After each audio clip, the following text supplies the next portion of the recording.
नमस्कार, स्वागत है आपका। दोस्तों, आपने शेषनाग को अपने फनों पर धारण किए हुए बहुत बार देखा होगा, परंतु शेषनाग ने पृथ्वी को क्यों धारण किया था, क्या है इसकी सच्चाई, आइए जानते हैं।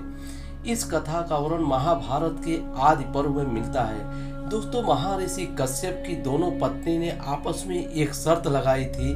महर्षि कश्यप की एक पत्नी कद्रु ने उस शर्त को धोखे से जीतने के प्रयास में थी।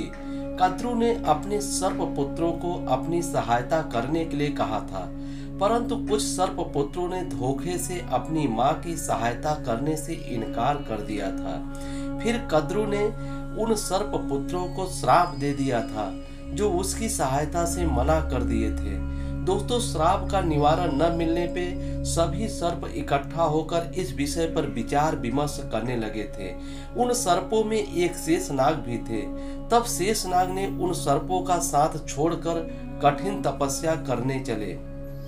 वे अपने कठिन व्रत का पालन करते हुए अपने इंद्रियों को बस में करके गंधमादन, बद्रिकाश्रम, गोकर्ण और हिमालय आदि के क्षेत्र में एकांतवास करते रहे। दोस्तों, जब परमपिता ब्रह्मा जी ने देखा शेषनाग के शरीर का मांस, त्वचा और नाड़ियां सूख गई हैं, तब परमपिता ने उनकी वह हालत देखकर शेषनाग से बोले, शेष, तुम अपनी कठिन तपस्या से प्रजा को संतप्त क्यों नहीं कर रहे हो? इस घोर तपस्या का उद्देश्य क्या है? बताओ, तुम्हारी इच्छा क्या है?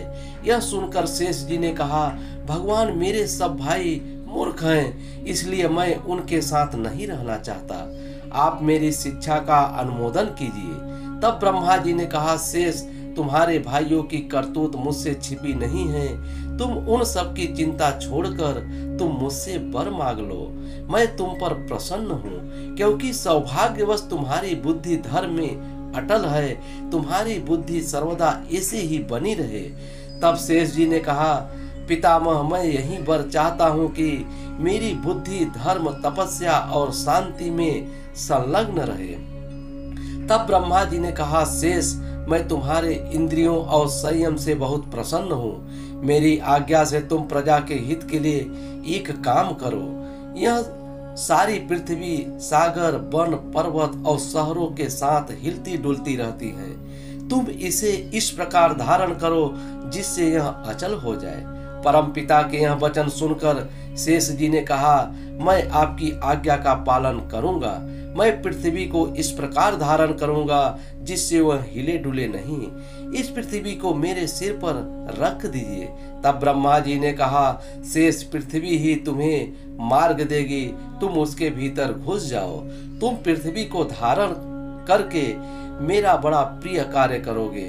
दोस्तों, ब्रह्मा जी के आज्ञा अनुसार शेषनाग भूमि के अंदर प्रवेश करके नीचे चले गए और समुद्र से घिरी पृथ्वी के चारों ओर से पकड़कर सिर पर उठा लिया। तभी से स्थिर भाव से स्थित है।